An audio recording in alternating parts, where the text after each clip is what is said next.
Pride and Prejudice by Jane Austen, Chapter 9. Elizabeth passed the chief of the night in her sister's room, and in the morning had the pleasure of being able to send a tolerable answer to the inquiries which she very early received from Mr. Bingley by a housemaid, and some time afterwards from the two elegant ladies who waited on his sisters. In spite of this amendment, however, she requested to have a note sent to Longbourn, desiring her mother to visit Jane and form her own judgment of her situation. The note was immediately dispatched, and its contents as quickly complied with. Mrs. Bennet, accompanied by her two youngest daughters, reached Netherfield soon after the family breakfast. Had she found Jane in any apparent danger, Mrs. Bennet would have been very miserable, but being satisfied on seeing her that her illness was not alarming, she had no wish of her recovering immediately, as her restoration to health would probably remove her from Netherfield. She would not listen, therefore, to her daughter's proposal of being carried home.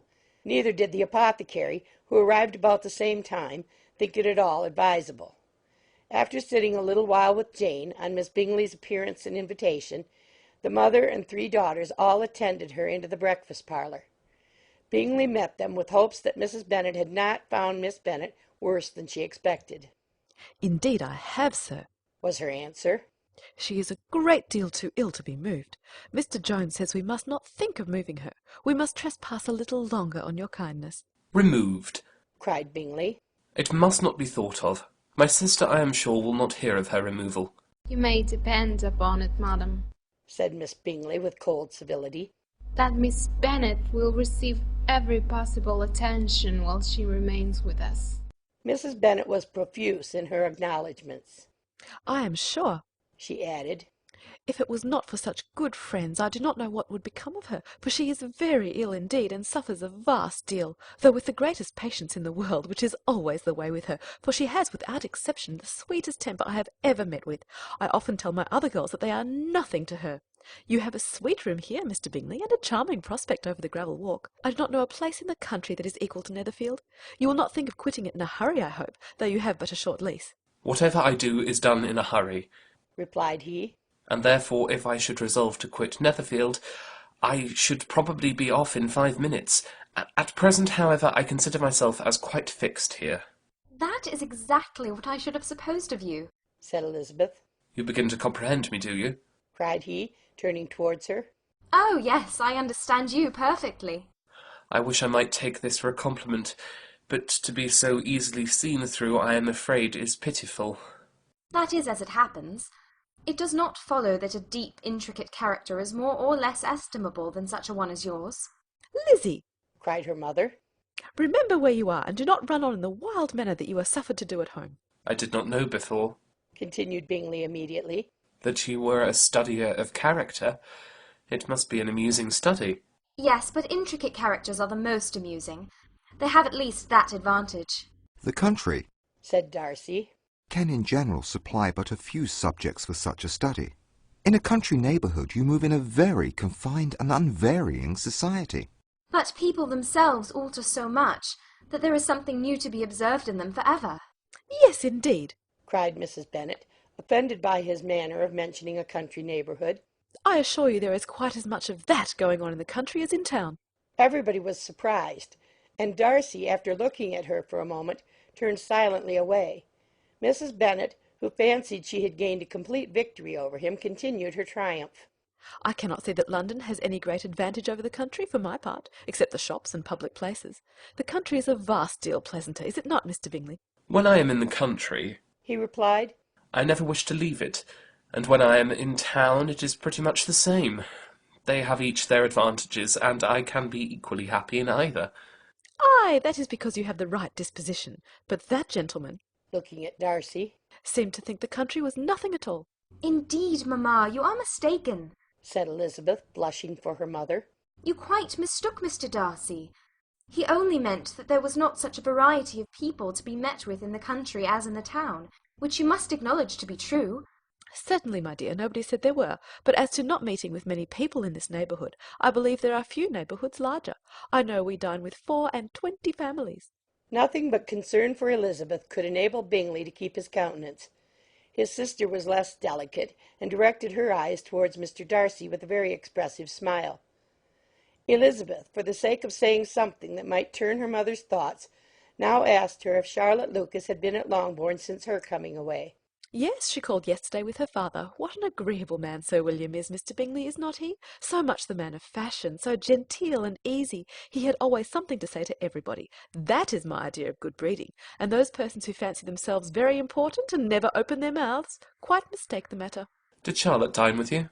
No, she would go home. I fancy she was wanted about the mince pies. For my part, Mr. Bingley, I always keep servants that can do their own work. My daughters are brought up very differently. But everybody is to judge for themselves, and the Lucases are a very good sort of girls, I assure you. It is a pity they are not handsome. Not that I think Charlotte is so very plain, but then she is our particular friend. She seems a very pleasant young woman. Oh dear, yes, but you must own she is very plain. Lady Lucas herself has often said so, and envied me Jane's beauty. I do not like to boast of my own child, but to be sure, Jane, one does not often see anybody better looking. It is what everybody says. I do not trust my own partiality. When she was only 15, there was a man at my brother Gardiner's in town, so much in love with her that my sister-in-law was sure he would make her an offer before we came away. But, however, he did not. Perhaps he thought her too young. However, he wrote some verses on her, and very pretty they were.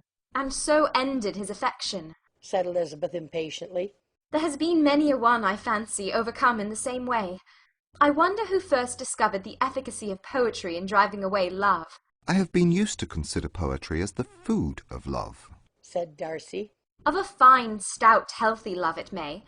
Everything nourishes what is strong already. But if it be only a slight, thin sort of inclination, I am convinced that one good sonnet will starve it entirely away. Darcy only smiled, and the general pause which ensued made Elizabeth tremble lest her mother should be exposing herself again. She longed to speak, but could think of nothing to say, and after a short silence Mrs. Bennet began repeating her thanks to Mr. Bingley for his kindness to Jane, with an apology for troubling him also with Lizzie. Mr. Bingley was unaffectedly civil in his answer, and forced his younger sister to be civil also, and say what the occasion required. She performed her part, indeed, without much graciousness, but Mrs. Bennet was satisfied, and soon afterwards ordered her carriage. Upon this signal, the youngest of her daughters put herself forward.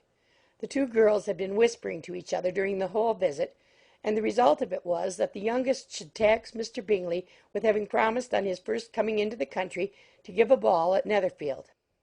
Lydia was a stout, well-grown girl of 15, with a fine complexion and good-humoured countenance, a favourite with her mother, whose affection had brought her into public at an early age. She had high animal spirits, and a sort of natural self-consequence, which the attention of the officers, to whom her uncle's good dinners and her own easy manners recommended her, had increased into assurance. She was very equal, therefore, to address Mr. Bingley on the subject of the ball, and abruptly reminded him of his promise, adding that it would be the most shameful thing in the world if he did not keep it. His answer to this sudden attack was delightful to their mother's ear. I am perfectly ready, I assure you, to keep my engagement, and when your sister is recovered you shall, if you please, name the very day of the ball, but you would not wish to be dancing when she is ill. Lydia declared herself satisfied. Oh, yes, it would be much better to wait till Jane was well, and by that time most likely Captain Carter would be at Meryton again. And when you have given your ball, she added, I shall insist on their giving one also. I shall tell Captain Forster it would be quite a shame if he does not. Mrs. Bennet and her daughters then departed, and Elizabeth returned instantly to Jane, leaving her own and her relations' behaviour to the remarks of the two ladies and Mr. Darcy, the latter of whom, however, could not be prevailed on to join in their censure of her, in spite of all Miss Bingley's witticisms on fine eyes. End of chapter 9.